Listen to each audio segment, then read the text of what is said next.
Bismillahirrahmanirrahim. Assalamualaikum warahmatullahi wabarakatuh. Selamat siang teman-teman Ibu di kelas 8G. Apa kabarnya hari ini? Mudah-mudahan sehat-sehat semua ya.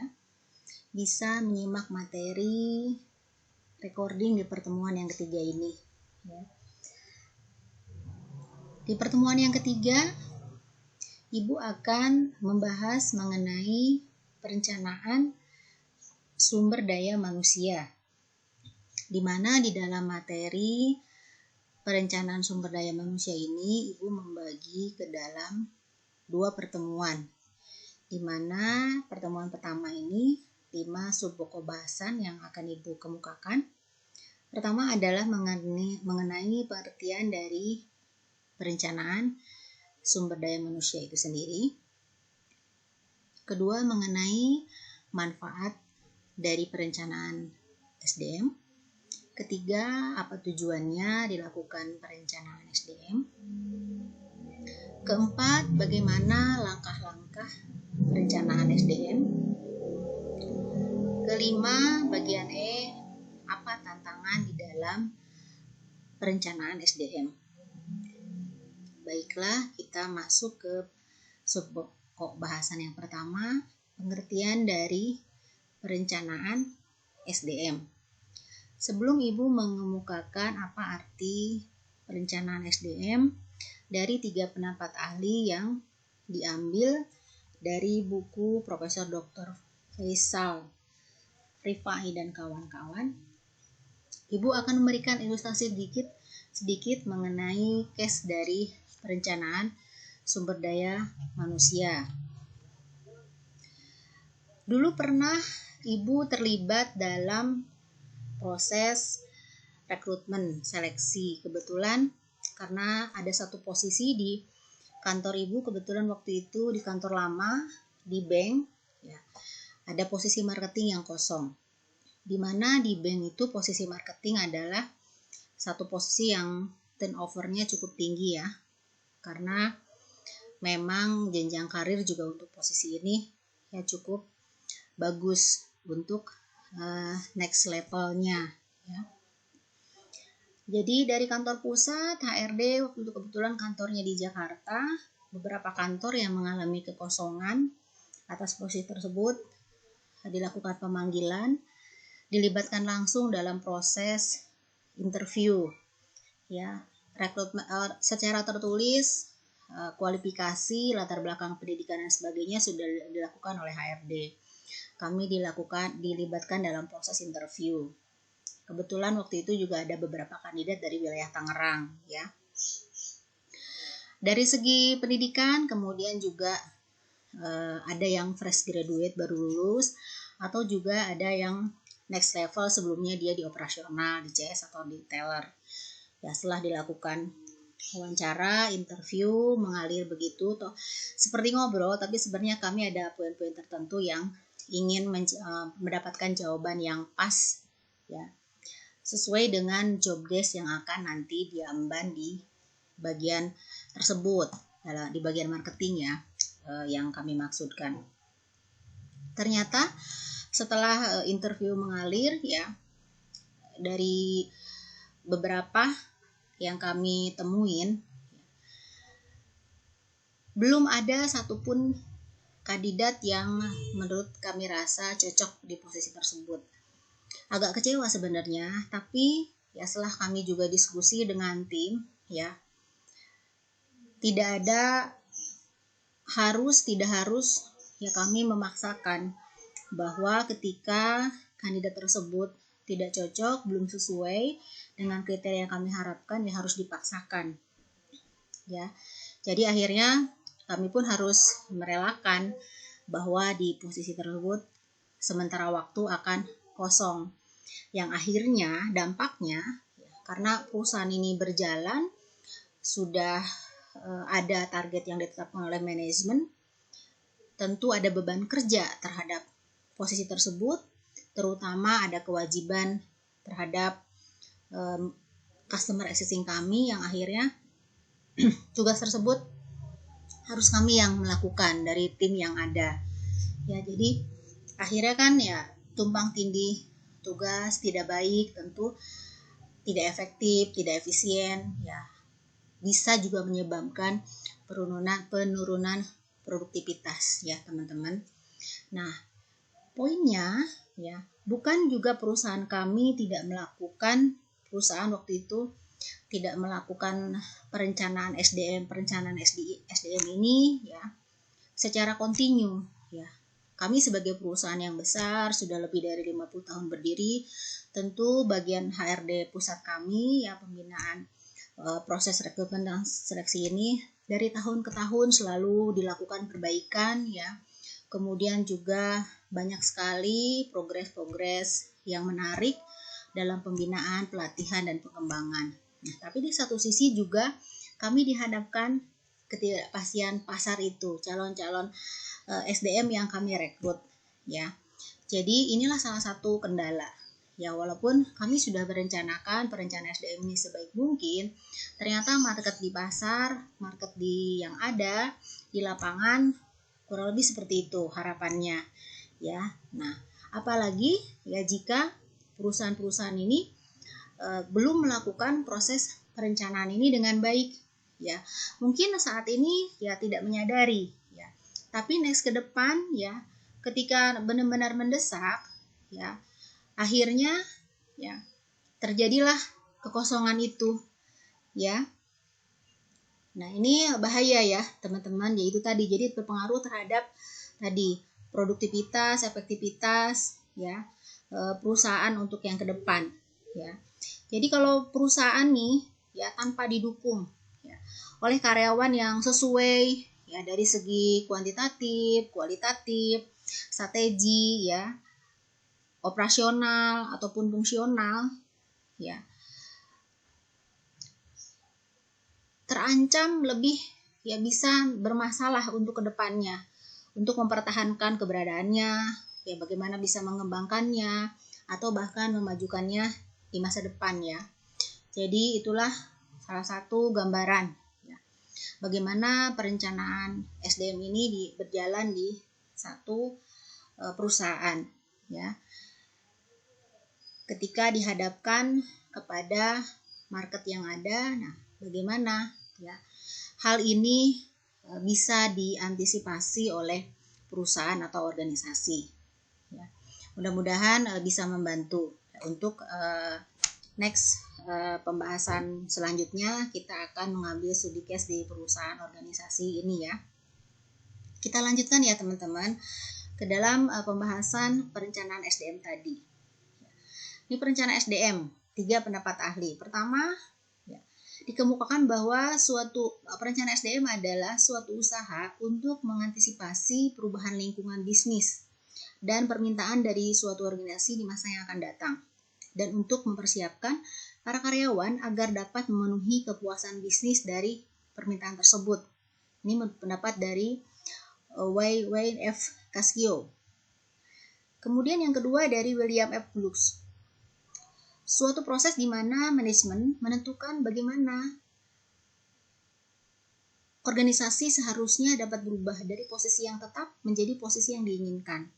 Sedangkan menurut William H. Cunningham, suatu proses analisis kebutuhan sumber daya manusia dalam suatu organisasi dan pengembangan sebuah program untuk mencapai tujuan individu maupun organisasi tersebut. Nah, dari pendapat ahli tersebut di dalam buku ini disimpulkan bahwa perencanaan SDM adalah suatu proses analisis dan identifikasi yang dilakukan perusahaan atau organisasi terhadap kebutuhan akan sumber daya manusia, sehingga perusahaan atau organisasi dapat menentukan langkah yang harus diambil guna mencapai tujuannya. Nah, jadi garis bawahi ya teman-teman, proses analisis dan identifikasi. Nah, ini juga satu rangkaian yang terstruktur ya. Nah, perencanaan SDM merupakan pengambilan keputusan sekarang tentang hal-hal yang akan dikerjakan di masa depan. Selanjutnya, perencanaan pada dasarnya. Pertama, kegiatan berpikir, karena merencanakan berarti melibatkan diri pada kegiatan konseptual sebelum tindakan dilakukan, ya. Jadi kalau misalkan kita sebagai proses pelaksananya sekarang, ketika SOP itu berjalan, surat edaran itu berjalan, ya sebelum ini sudah dilakukan oleh suatu perencanaan yang matang, ya, atas aturan tersebut. Ya. Kedua, pengambilan keputusan tentang hal-hal yang akan dilakukan di masa depan. Ya. Jadi harus ada satu proses pengambilan keputusan ketika hasil ya perencanaan itu sudah keluar, ya, diputuskan misalkan itu dilaksanakan. Ketiga, meletakkan dasar-dasar yang rasional untuk berbagai usaha kegiatan masa depan dengan tujuan mempengaruhi, mengendalikan perubahan yang diduga akan terjadi. Keempat, proses seleksi dan usaha mengaitkan antara fakta dengan asumsi dalam penyusunan program kerja yang dirasakan perlu untuk mencapai tujuan yang telah ditetapkan sebelumnya. Jadi juga ada asumsi untuk masa ke depan ketika bagaimana ini akan diterapkan. Ya, misalkan kalau sekarang asumsi setiap hari customer 10, bagaimana ketika misalkan meningkat 100, apa yang harus dilakukan, ya. Bagaimana cara pelayanannya, apakah cukup misalkan dengan 2 customer service, 2 teller. Nah, makanya kenapa misalkan rata-rata diberikan minimal misalkan 2 untuk posisi CS atau customer service dari setiap kantor cabang pembantu, ya. Kelima, usahakan persiapan yang terarah dan sistematis tentang berbagai kegiatan yang akan dilaksanakan untuk mencapai tujuan. Keenam, upaya mencapai tujuan perusahaan secara maksimal serta lebih menjamin perusahaan dengan tersedianya tenaga kerja yang tepat untuk menduduki berbagai kedudukan, jabatan, dan pekerjaan pada waktu yang tepat, pada waktu dan tempat yang tepat. Nah, sehingga melalui proses perencanaan diketahui apa target bisnis pada kurun waktu tertentu di masa depan. Ya, kalau misalkan rencana untuk tahun depan nih, target tahun depan sekarang sudah dirumuskan arah-arah misalkan kebijakan bagaimana target untuk tahun depan. Tentu di tahun berjalan ini sudah dirumuskan, ya teman-teman, bagaimana misalnya apakah tahun depan akan launching produk baru, inovasi produk baru dan lain sebagainya. Nah, ini ditentukan, dirumuskan dari sebelumnya. Ya, jadi ketika tahun depan dilaksanakan, jadi launching, itulah hasil dari pemikiran tahun sebelumnya. Nah, siapa tadi yang terlibat di dalam proses perencanaan itu? Tentu tadi dijelaskan orang-orang yang kompeten, ya, yang sudah ahli di bidangnya masing-masing, melibatkan dari berbagai bagian, berbagai unsur, ya. Kedua, berapa lama target bisnis tersebut dapat dicapai? Apakah misalkan targetnya jangka waktu 1 tahun, ya, atau misalkan 1 semester, 6 bulan, ya. Siapa yang bertanggung jawab melaksanakan pekerjaan tersebut? Nah, apakah itu dibebankan ke dalam masing-masing satu kantor cabang atau satu kelompok bagian dan sebagainya. Nah, kemudian kepada siapa nih pekerjaan tersebut dipertanggungjawabkan? Nah, siapa penanggung jawabnya, ya? Apakah sudah ada SOP-nya untuk perencanaan tersebut, ya? Apakah sudah ada time schedule-nya? Apakah sudah ada action plan-nya, caranya, ya? Jadi ketika seorang tadi sudah direkrut seorang marketing, sudah diberikan pendidikan, sudah diberikan pelatihan, kemudian terjunkan di lapangan, apa yang harus dilakukan di lapangan? Apakah dia ada mentornya? Ya. Apakah ada bisnis plan-nya sehari-hari, marketing plan-nya sehari-hari harus seperti apa? Nah, itu ya sudah dirumuskan, ya. Jadi sudah ada dari hasil pengolahan sebelumnya, perencanaan sebelumnya, ya. Apa latar belakang pertimbangannya sehingga kegiatan tersebut perlu dilaksanakan segera. Jadi 8 poin ini kira-kira, ya. Jadi ketika ada perencanaan yang matang, yang bagus, ada SOP yang sudah jadi, sudah matang, ada mentor. Nah, diharapkan ya semuanya berjalan sesuai dengan job desk-nya masing-masing ya, bisa bekerja dengan efektif, efisien dan meningkatkan produktivitas dari SDM masing-masing. Nah, perencanaan SDM dalam fokus penyusunan program kebijakannya terdiri dari dua. Pertama ada perencanaan kepegawaian, kedua ada perencanaan program.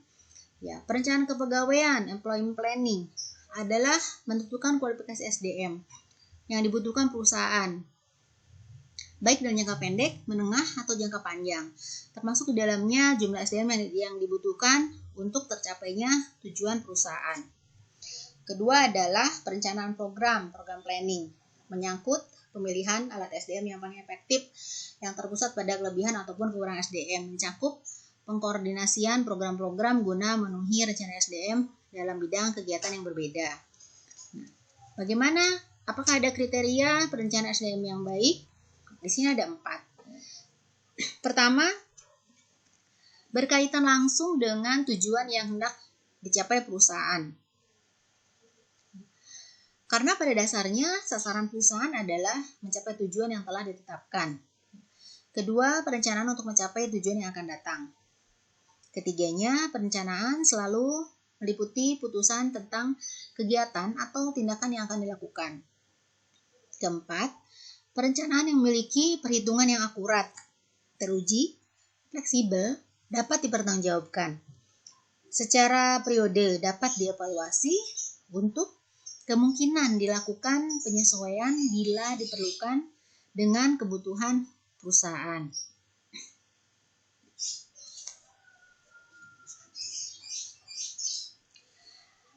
Kemudian beberapa syarat untuk menilai bahwa perencanaan dapat diukur. Apabila pertama, melalui rencana dapat lebih mempermudah setiap upaya untuk mencapai tujuan perusahaan. Yang kedua, penyusunan perencanaan perlu ditangani oleh ahlinya dengan kemampuan dan pengetahuan yang memadai. Ketiganya,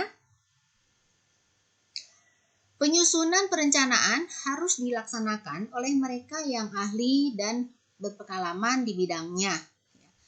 Tentu manajemen akan melibatkan ya semua bagian, semua elemen di perusahaannya di dalam proses perencanaan tersebut ya. Jadi karena nanti kan hasilnya implementasinya juga untuk semua, ya biasanya ketika dilakukan pilot project tersebut, pilot project dulu ya kan, pada saat diimplementasikan bagaimana dampaknya ya, bagaimana hasil-hasilnya, kelebihan dan kekurangannya. Nah ini akan dirumuskan ulang. Nah biasanya itu tadi kenapa bersifat fleksibel, kemudian ada alternatif lain jika misalkan pilihan A tidak terpenuhi akan ada lagi planning B ya. Perencanaan yang baik adalah hasil kombinasi antara top down dan bottom up. Kelima, perencanaan yang disusun harus didasarkan pada data yang akurat dan telah melalui tahapan uji coba. Perencanaan perlu disertai dengan program kerja atau action plan-nya.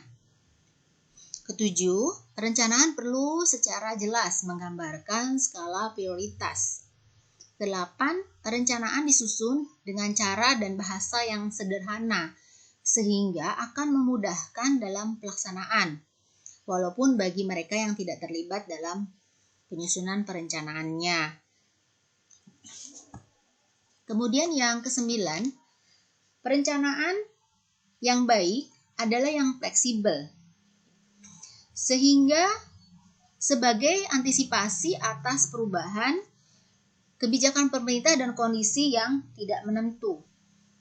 Ke-10, tersedia celah-celah jika suatu saat tertentu terpaksa dilakukan penyimpangan agar bisnis perusahaan tidak terganggu.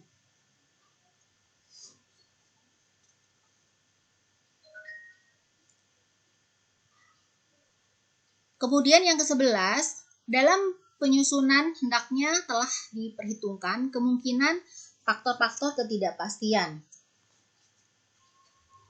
Ke-12, perencanaan dihitung serealistis mungkin dengan mengabaikan keinginan-keinginan pihak tertentu. Ke-13, perencanaan yang disusun adalah rencana-rencana yang mungkin dapat dilaksanakan, realistis. Kemudian bagian sub pokok bahasan yang kedua mengenai apa manfaat dari perencanaan SDM. Ya. Pertama, perusahaan dapat memanfaatkan SDM yang ada dalam perusahaan secara lebih baik. Ya. Jadi ketika manajemen ya mengetahui SDM komposisi SDM yang dimilikinya, ya apakah misalkan itu kualifikasi dari SDM-nya, dari tingkat pendidikan, masa kerja masing-masing SDM-nya, ya keahlian, ya tentu akan misalkan nantinya manajemen bisa menentukan kemana karir dari next level dari SDM tersebut dalam perusahaan. Jadi dengan adanya perencanaan SDM ini yang baik, yang matang, ya untuk bagi perusahaan ya akan mempermudah menempatkan SDM di posisi masing-masing di waktu yang tepat, posisi yang tepat bagi SDM-nya tentu bisa memiliki satu jenjang karir yang baik, ya. Kedua, dapat lebih meningkatkan efektivitas kerja sebagai SDM yang ada, telah sesuai dengan kebutuhan perusahaan. Ketiganya, produktivitas dapat lebih ditingkatkan apabila memiliki data tentang pengetahuan, pekerjaan, pelatihan yang telah diikuti oleh SDM. Jadi datanya sudah terangkum, ya, sehingga manajemen bisa menempatkan SDM ini di posisi yang tepat. Ya, kalau misalkan di dalam satu area, ya, satu wilayah, apakah contoh misalkan seorang branch manager, apakah walaupun begitu pasti dia memiliki misalkan satu kelebihan, satu latar belakang sebelum misalkan masuk di level branch manager, apakah dia memiliki di jenjang marketingnya, apakah dia misalkan di marketing funding, apakah di marketing kredit. Nah, ketika manajemen melihat misalkan dia lebih kompeten sebagai analis kredit, dari hasil penilaian setiap tahun selalu bagus misalkan di perolehan kredit. Nah, di mana nih SDM ini harus ditempatkan?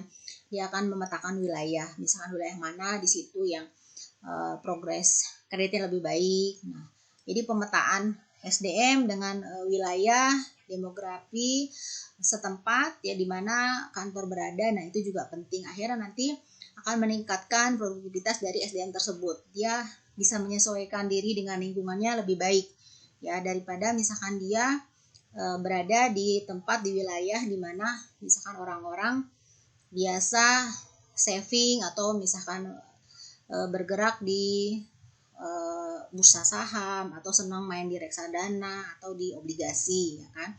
Keempat, perusahaan memperoleh karyawan yang benar-benar sesuai dengan kebutuhan, baik jumlah atau kualifikasinya. Ya, jadi data yang akurat tadi, ya.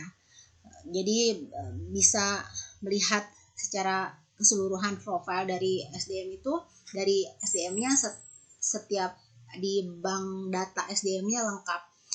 Company CV dari setiap SDM-nya, sehingga dia bisa mengarahkan karir terbaik, ya, untuk SDM-nya. Kelima, tersedianya informasi ketenaga kerjaan, jumlah SDM yang dimiliki, masa kerja, pengalaman jabatan, penghasilan, prestasi yang pernah diraih, tangga karir yang hendak dinaiki, dan lain sebagainya.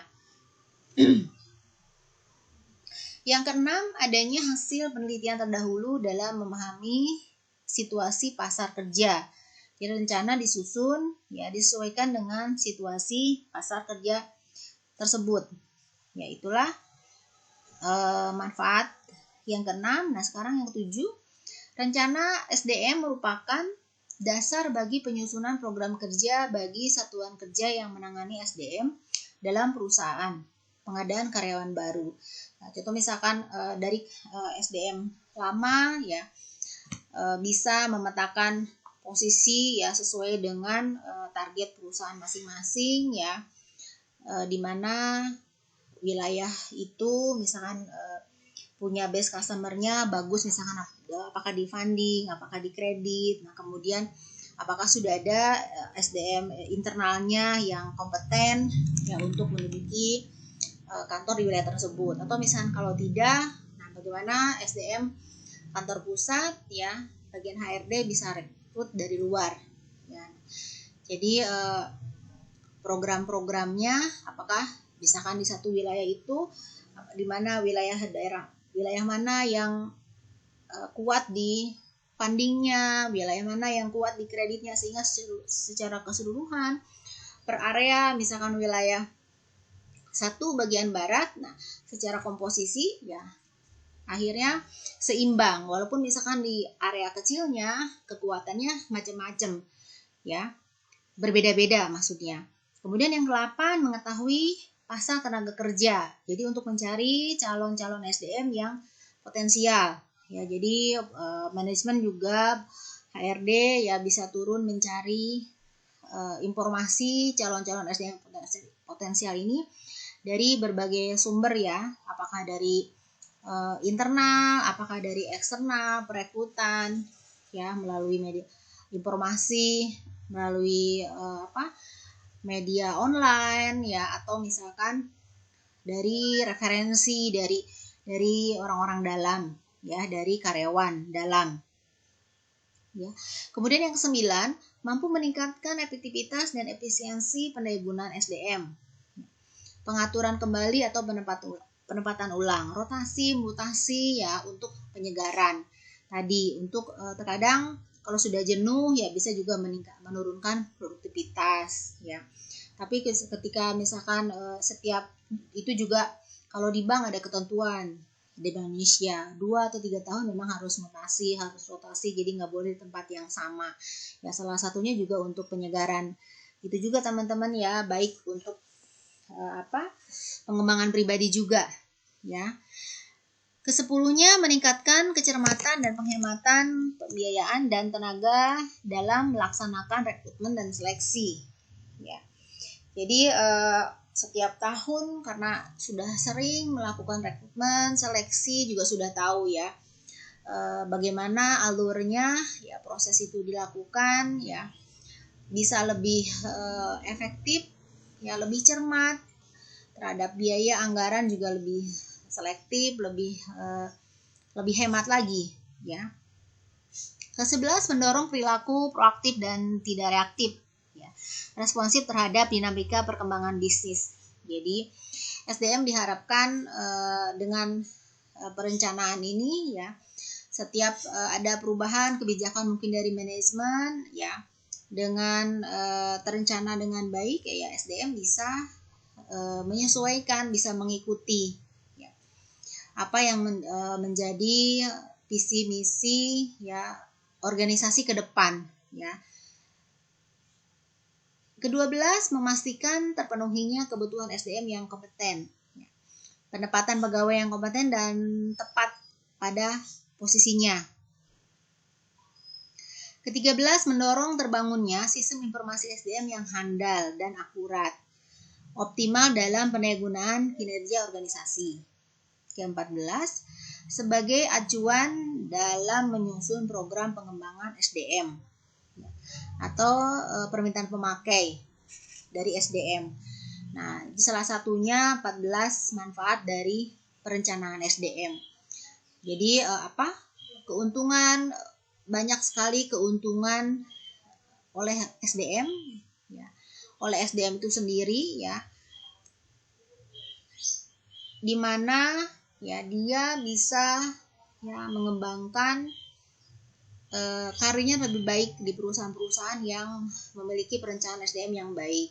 Bagi organisasi ini tadi juga sudah dipaparkan, sudah dijelaskan bagaimana manfaatnya Nah, jadi kepada teman-teman, nah carilah perusahaan yang memiliki perencanaan SDM yang baik, ya. Karena perusahaan yang semakin tumbuh, semakin berkembang, ya tentu memandang bahwa SDM itu satu aset yang penting, ya. Aset nomor utama sebagai satu yang utama, ya. Sehingga juga teman-teman nanti kinerjanya akan merasa dihargai, ya. Seiring juga pertumbuhan dengan kebutuhan hidup, juga kebutuhan pribadi juga yang semakin berkembang, teman-teman juga akhirnya kan karirnya juga harus semakin berkembang, peningkatan juga benefit yang diperoleh dari perusahaan juga semakin bertambah. Nah, ini juga perusahaan harus ya bisa menyesuaikan, ya teman-teman. Diperoleh nggak di perusahaan itu, misalkan yang sekarang teman-teman kan banyak yang sudah bekerja, ya. Nah, apakah perusahaan teman-teman ini memperhatikan nih dalam perencanaan SDM-nya? Teman-teman misalkan sudah berapa lama, kemana nih arahnya karir saya, bidang kerja saya? Apakah kompensasinya semakin baik, semakin berkembang? Nah, kalau misalnya stuck, diam aja, nah ya harus berpikir ulang, ya. Kemampuan, kualitas, ya, sudah punya pengalaman, ya minimal sekarang itu menjadi satu poin, satu titik penting. Misalkan untuk teman-teman sekarang punya keahlian, ya, di bidang yang sekarang ditekunin, ya. Nah, sekarang kita beralih ke poin pokok bahasan yang ketiga, tujuan perencanaan SDM. Tadi manfaat, ya teman-teman, sekarang tujuannya. Tujuan kenapa nih dilakukan perencanaan SDM, ya. Pertama, untuk menentukan kualitas dan kuantitas karyawan yang akan mengisi semua jabatan dalam perusahaan. Kualitas dan kuantitas. Nah, tujuan perencanaan. Nah, ini tadi untuk mengisi posisi yang tepat, job desk tadi seperti tadi yang dicontohkan di depan, ya. Kualifikasinya. Kalau misalkan secara kualitasnya tidak tepat, ya justru itu dilakukan tujuan perencanaan SDM itu. Jadi supaya mendapatkan SDM yang kualitasnya tepat, ya, dengan posisinya. Jangan sampai memaksakan, ya nanti akhirnya berantakan, tujuannya tidak tercapai, ya apa yang diharapkan oleh perusahaan, ya. Kedua, untuk menjamin tersedianya tenaga kerja masa kini maupun masa depan, sehingga setiap pekerjaan ada yang mengerjakannya, ya. Jadi jangan sampai kosong, ya. Jadi harus selalu berkesinambungan, ya. Untuk menghindari terjadinya mismanagement dan tumpang tindih dalam pelaksanaan tugas, jangan double job. Ya, ini yang tidak baik, yang akhirnya tidak efektif tadi. Produktivitasnya akhirnya menurun, jadi dia tidak fokus, ya, terhadap job desk pekerjaannya, ya. Kemudian yang keempat, untuk mempermudah koordinasi, integrasi, sinkronisasi sehingga produktivitas kerja meningkat, ya.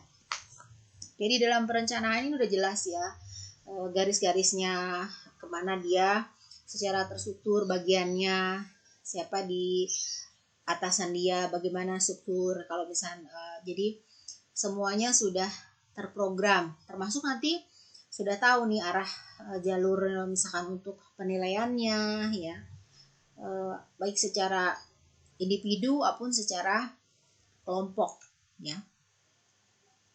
Kelima, untuk menghindari kekurangan atau kelebihan karyawan, ya.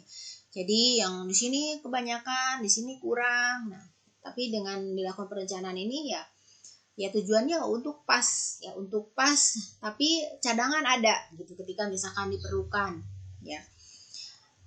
Keenam, untuk menjadi pedoman dalam menetapkan program penarikan, seleksi, pengembangan, kompensasi, pengintegrasian, pemeliharaan, kedisiplinan, dan pemberhentian karyawan. Ketujuh, menjadi pedoman dalam melaksanakan mutasi, apakah itu vertikal, horizontal, atau pensiun karyawan. Kedelapan, menjadi dasar dalam melakukan penilaian karyawan. Ya, belum tentu dalam satu perusahaan ini struktur cara dari penilaian sama. Itu misalkan bagaimana cara penilaian di bagian operasional dengan bagian bisnis, ya tentu indikatornya akan berbeda ya. Nah, ini menjadi salah satu tujuan juga perencanaan SDM ya. Kemudian selanjutnya sub pokok bahasan yang keempat ya, langkah-langkah perencanaan SDM. Ada 4 langkah pokok dalam perencanaan SDM. Pertama adalah perencanaan untuk kebutuhan masa depan. Seberapa orang dengan kemampuan yang dibutuhkan perusahaan agar dipertahankan selama jangka waktu yang dapat diperkirakan di masa depan. Teman-teman tentu akan menjumpai ya, dalam satu bagian perusahaan ada satu bagian yang perusahaan memperlakukan ikatan dinas. Misalkan apakah itu 1 atau 2 tahun. Dimana karena posisi tersebut ya tidak mudah diperoleh ya. Misalkan ketika rekrutmen pun untuk fresh graduate tidak semerta-merta ketika proses rekrut selesai dinyatakan lulus bisa bekerja ya bisa langsung kerja. Contohnya kalau di bank di bagian analis kredit teman-teman ya. Bagaimana menganalisa kredit ya, menganalisa calon debitur yang sampai miliaran ya. Bisa mengolah apa indikator yang menjadi analisanya. Dari sisi laporan keuangan, neraca rugi laba, apakah laporan keuangannya in-house, audit, ya, ataukah misalkan perhitungan rekening koran, dari sisi analisa bisnis, 5C, 7P, dan lain sebagainya. Nah, ini adalah satu pengolahan yang mendalam, di mana diperlukan waktu beberapa bulan untuk melatih mereka menjadi seorang analis kredit sebelum benar-benar diberikan case yang nyata di lapangan, ya. Nah, ketika misalkan proses ini selesai, ya sudah terjun di lapangan, ya tiba-tiba ada yang hire, ya dia keluar begitu saja. Sedangkan proses pendidikan itu ya memerlukan waktu, terus kemudian memerlukan biaya yang tidak sedikit, ya. Sehingga dengan keadaan tersebut ya tentu merugikan untuk perusahaan, ya. Nah, tentu hal itu kan tidak boleh terjadi. Akhirnya ikatan dinas jika memang keluar di masa ikatan dinas tersebut, misalkan ya ada penalti, ya ada bentuk penaltinya berapa yang harus dibayarkan oleh SDM tersebut jika dia keluar. Ya, nah ini salah satunya ya alasan kenapa dilakukan misalkan ikatan dinas, sehingga misalkan SDM ini bisa memprediksikan ya manajemen jangka waktu tertentu, misalkan 2 tahun lah minimal selama masa ikatan dinas itu, ya akhirnya SDM kan mengalokasikan ya mengolah lagi ya bagian mana yang butuh penanganan rekrutmen di bagian lain misalkan ya. Nah, jadi tidak mengacaukan ya, tidak mengacaukan bisnis dari kantor tersebut yang ditinggalkannya, tidak juga mengacaukan bagaimana mengganggu rekrutmen ya bagian SDM ya untuk bagian-bagian yang lainnya. Ya, kedua, perencanaan untuk keseimbangan masa depan. Berapa banyak SDM yang sekarang bisa bertahan tetap tinggal di perusahaan atau selisihnya dari yang keluar. Nah, tentu ya selisihnya ini ya di poin ketiga, perencanaan untuk pengadaan dan seleksi atau pemberhentian sementara. Ya, dia harus mencari lagi ya berapa yang diperlukan. Jadi berkesinambungan ya. Sedangkan yang keempatnya, pelatihan penyesuaian SDM juga dari dalam pun bisa. Jadi misalkan untuk posisi tersebut ya tidak hanya rekrut dari luar, misalkan dari dalam pun ada rotasi tadi, mutasi ya bisa aja. Jadi berikan pelatihan dan penyesuaian SDM ke bagian sub-sub di mana next level yang dia yang akan tuju. Ya, jadi diberikan pelatihan dan penyesuaian. Itu adalah 4 langkah-langkah di dalam perencanaan SDM. Nah, sekarang kita bahas mengenai subbahasan yang ke-5. Tantangan perencanaan SDM. Tantangan perencanaan SDM ada bagian eksternal, internal, dan dari SDM itu sendiri, ya teman-teman. Nah, apa sih yang dinamakan dengan tantangan eksternal? Ya, tantangan eksternal ini berbagai hal yang pertumbuhan ataupun perkembangannya berada di luar kemampuan perusahaan untuk mengendalikannya. Ya. Pertama adalah ada aspek peluang, ya, ada aspek ancaman, ya, ada aspek ekonomi, ada aspek sosial, aspek politik, aspek deregulasi perundangan, aspek teknologi, dan aspek pesaing. Ya. Aspek peluang ini, ya, bagaimana situasi kondisi bagi seorang SDM ketika mendapatkan peluang untuk next level karirnya dia di masa yang akan datang di dalam satu perusahaan. Apakah dia bisa memanfaatkan atas peluang tersebut, ya, di saat yang tepat. Nah, ini juga terkadang peluang ini ya muncul karena misalkan ya situasi kondisi dari luar, ya, dari luar perusahaan, ya.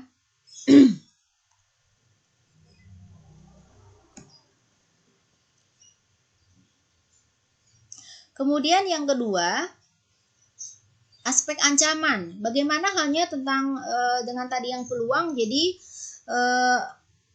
SDM juga tidak mungkin menghindar dari pada saat satu kondisi ada ancaman, ya, dari luar terhadap posisi dia, ya, terhadap kedudukan dia di dalam perusahaan, ya. Nah, ini harus juga bisa diantisipasi, ya, oleh SDM, ya, oleh manajemen, ya. Bagaimana misalkan ya bisa aja SDM-nya juga bisa ada pembajakan dari luar, ditawarin akhirnya pergi misalkan ke perusahaan pesaingnya, ya, ini juga sebagai satu ancaman, ya. Yang ketiga juga aspek ekonomi, ya, secara makro, ya, secara ekonomis, apakah itu ada pertumbuhan inflasi, apakah resesi, ada krisis moneter, ya, nilai tukar kurs, ya kan, apakah itu tingkat pengangguran, tingkat suku bunga, artinya mempengaruhi berbagai aspek ekonomi, ya, terhadap perusahaan. Kemudian aspek sosial, ya, apakah perusahaan berpengaruh terhadap lingkungan sekitarnya, ya, bagaimana dia perusahaan bisa menyesuaikan diri dengan lingkungan sekitarnya, ya. Nah, jadi jangan sampai, ya, dia tidak bisa bersosialisasi dengan lingkungan sekitarnya sehingga akhirnya ya tidak disukai, misalkan ada demo dari penduduk setempat, ya. Nah, ini jangan sampai terjadi hal yang demikian, ya. Apakah misal perusahaan menimbulkan itu tadi pencemaran atau hal dan sebagainya, ya. Aspek politik, apakah misalkan di saat perubahan kepemimpinan, ya, dari orde lama, orde baru, ada pemilihan presiden, gubernur, camat atau kelurahan setempat, berpengaruh nggak terhadap perencanaan SDM dari perencanaan SDM-nya, ya. Kemudian aspek deregulasi perundangannya, ya, berpengaruh nggak terhadap kelangsungan hidup perusahaan nih, ya. Apakah misalkan upah minimum, ya, yang riskan, ya, yang sering terjadi.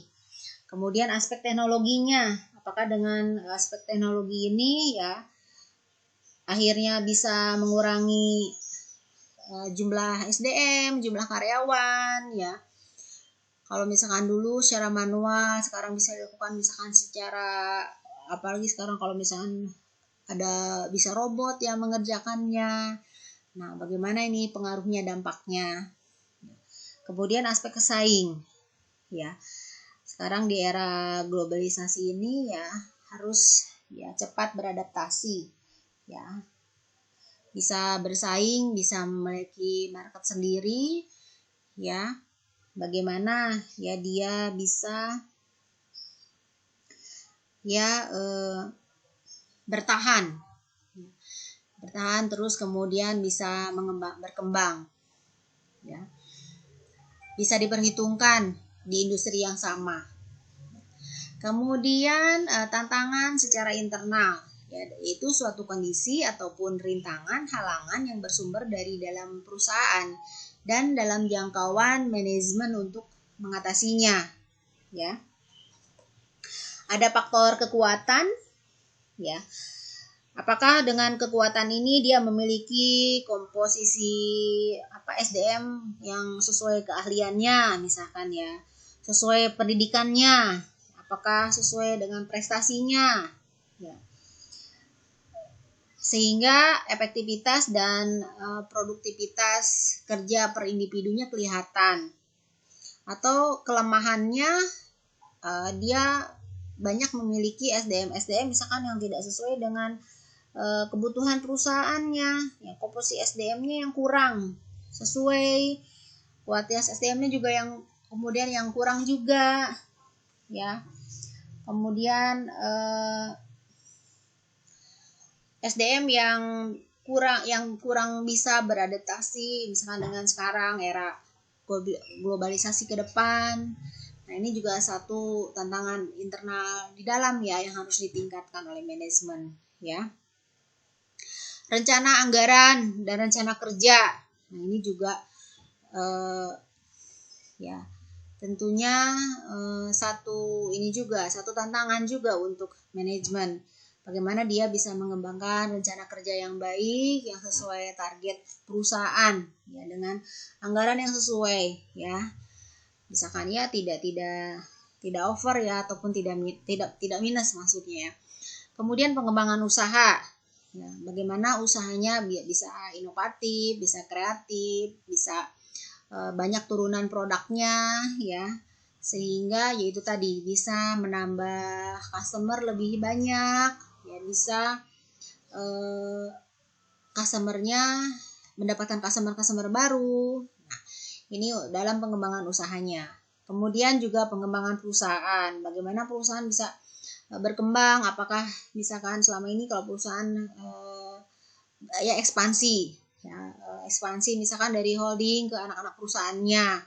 Kalau misalkan perusahaan selama ini banyak misalkan memakai produk-produk, ya, cetakan, nah, bagaimana misalkan berkembang mendirikan perusahaan cetakan anak perusahaannya. Tapi misalkan ada perusahaan properti, ada misalkan perusahaan untuk maintain gedungnya akhirnya, kemudian perusahaan berkembang, ya, anak perusahaannya, atau misalkan di bidang agensinya dan sebagainya, ya. Nah, ini satu perencanaan SDM, ya, akhirnya, ya, perusahaan bisa berkembang lebih baik, ya. Kemudian rencana strategis ke depan, ya, bagaimana misalkan apakah nih anak-anak perusahaannya bisa berkonsolidasi, bisa berkontribusi, bekerja sama, ya, akhirnya menjadi satu perusahaan yang kuat, ya, secara holding, ya, karena didukung oleh anak-anak perusahaan yang saling bersinergi, ya, saling mensupport, ya, satu sama lain. Kemudian keadaan ketenagakerjaan pada perusahaan itu sendiri, ya, tadi jangan sampai banyak mendapatkan, ya, tadi SDM yang reaktif, ya, jadi harus untuk mendapatkan SDM yang proaktif, ya, bagaimana nih caranya, ya, sosialisasinya, perencanaan SDM-nya, supaya, ya, SDM-nya bisa support terhadap kebijakan manajemen ke depan, ya, tidak ada tantangan, tidak ada demo, bahkan, ya, akhirnya ikut melibatkan karyawan dari dalam, akhirnya bersukacita, ya, ikut berpartisipasi dalam program perusahaan. Nah, itulah materi kita untuk hari ini, ya. Tantangan, ya, langkah-langkah, tujuan, manfaat, ya, definisi, ya, dari perencanaan. Teman-teman, kalau masih ada hal yang kurang dipahami, nanti di pukul 17 kita bergabung di Gamit, ya, teman-teman.